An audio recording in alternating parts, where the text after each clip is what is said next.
The Little Penguin, written by A.J. Wood, illustrated by Stephanie Bowie.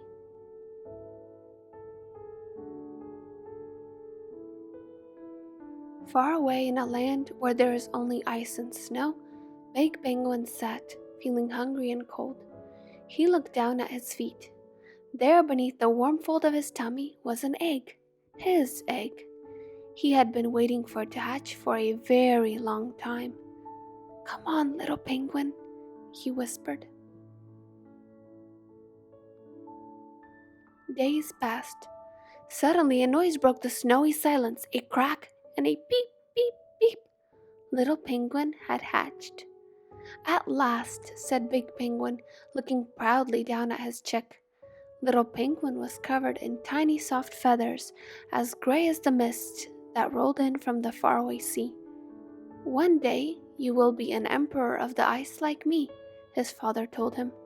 Little Penguin gazed up at his father and peeped softly. Big Penguin carried Little Penguin on his feet to a place where many penguins had gathered. There were Adelies and Chinstraps, Gentoos and Rockhoppers, and great emperor penguins just like Little Penguin's father. Little Penguin looked at the big penguins with their sleek, shiny feathers and their long, strong beaks. He wished more than anything for the day when he could look like them.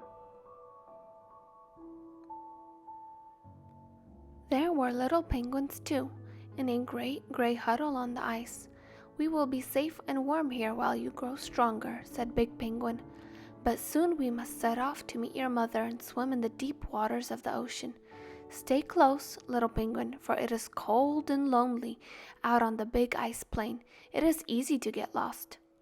But Little Penguin was too excited by the thought of the sea to listen to his father's warning.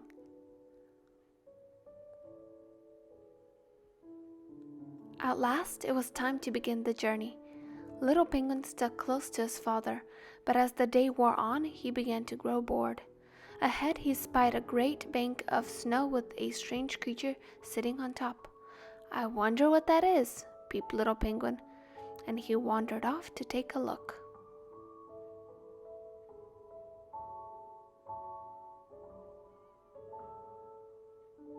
It was a huge bird, bigger even than Big Penguin. "And who are you?" snapped the bird. "I am Little Penguin, and one day I will be an emperor of the ice like my father." "That seems very unlikely," the bird croaked rudely. "Look, your feathers are all falling out." Little Penguin looked down in dismay at the clumps of feathers that had fallen to the snow. He peeped for his father, but there were no penguins in sight. "What do I do now?" cried Little Penguin fearfully. "Which way did they go?"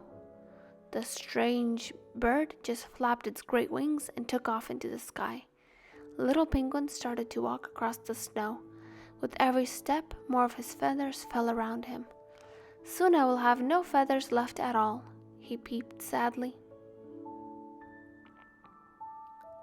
Little Penguin felt as though he had been walking for weeks when he came across a baby seal. "Who are you?" asked the seal. "I am Little Penguin, and I am trying to find the faraway sea before all my feathers fall out." "Then you'd better hurry up," said the seal, "for you will surely freeze once your feathers are all gone."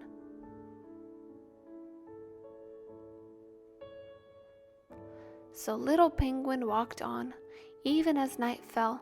Then he noticed something strange in the distance. It looked like a giant sheet of ice, but it shimmered and rippled in the moonlight. Suddenly, two penguins came hurrying toward him, his mother and father. "We looked everywhere for you," said his mother, nuzzling Little Penguin with her beak. "Come swim with us in the ocean." Little Penguin was so excited that he forgot all about his feathers and dove into the cold blue water. How different everything looked! He watched the other penguins dive and dart through the shadows.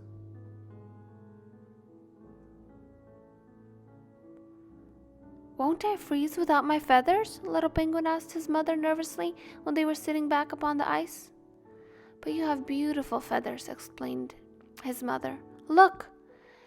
And when little Penguin gazed at his reflection in a spot of smooth ice, he saw for himself his soft gray feathers were gone, but new ones had grown in their place, sleek, shiny feathers, just like his father's. "Now, you too are an emperor of the ice," said Big Penguin. And little Penguin felt excited and proud, for at last he knew it was true.